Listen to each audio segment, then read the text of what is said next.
Well, the neighborhood barber used to be a common thing, but with changing hair trends and chain hair cutteries, some of them have been disappearing. But one man decided to make Decatur the spot for some quality man time and hygienic hair care. Joe Barlow takes us to Lockhart's barbershop, where old and new meet.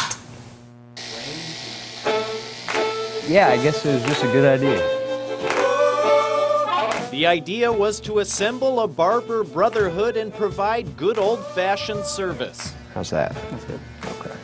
The team is made up of 2 bearded barbers and a smooth-faced operator.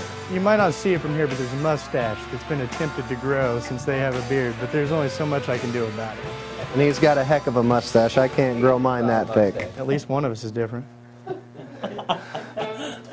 Was that like a challenge to them? Like, hey. They challenged me about not having a beard all the time. Matt's still tame, but Matt'd be closer to being the clown out of the group. He's the funny man. He's the most likely to throw out a random laugh line. Brandon's very calculated. Brandon's a calculated person. He knows what risks he's taking. He's a really smart guy, really fair. Do you think this is going to go to his head now that he's hearing some of it? No, he already knows it. He knows who he is. I noticed that the dapper hairstyles and the beard and the shaves and the shoe shines, that's all kind of something that's making its way back, as things tend to do in time. And so I thought maybe I can get ahead of it. And I really love the area down here.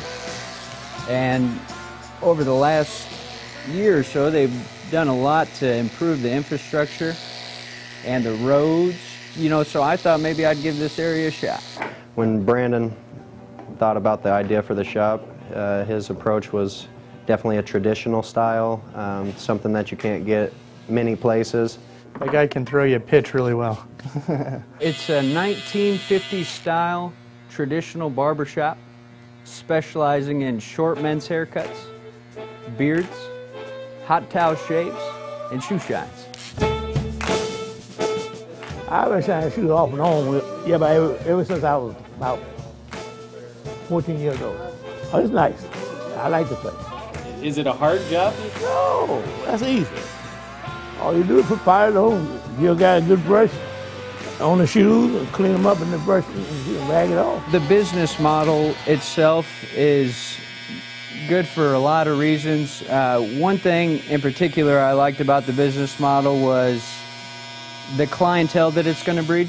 It breeds great clientele, and we get a lot of professionals with the services we offer, and those are the guys that are going to come back, and those are the guys that are going to tell their friends. I think everything about the past is becoming popular again. Old becomes new again, kind of. In that sense, the old school haircuts are coming back, and along with that, I think the beards are really coming in too. People are coming in and getting their shoe shine more. I think it's more of a sense of taking care of yourself and looking good. People care about what they look like again. We sit in here and joke around all the time, and I really like it when everybody gets into conversation together, as long as we're not talking sports. Arguments tend to rise.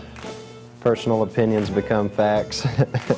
This was my first business, and I really enjoy watching it come to life. I enjoy working with my friends, and I mostly enjoy serving the community.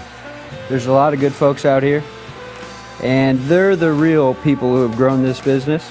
Working side by side with most of my really, really good friends, I think that's rare to be able to do. It makes it really, really easy to love my job here. He's right, those things are coming back. Right. What a great place to go. Sharp-dressed men right there. Well, we'll be right back with more ciLiving.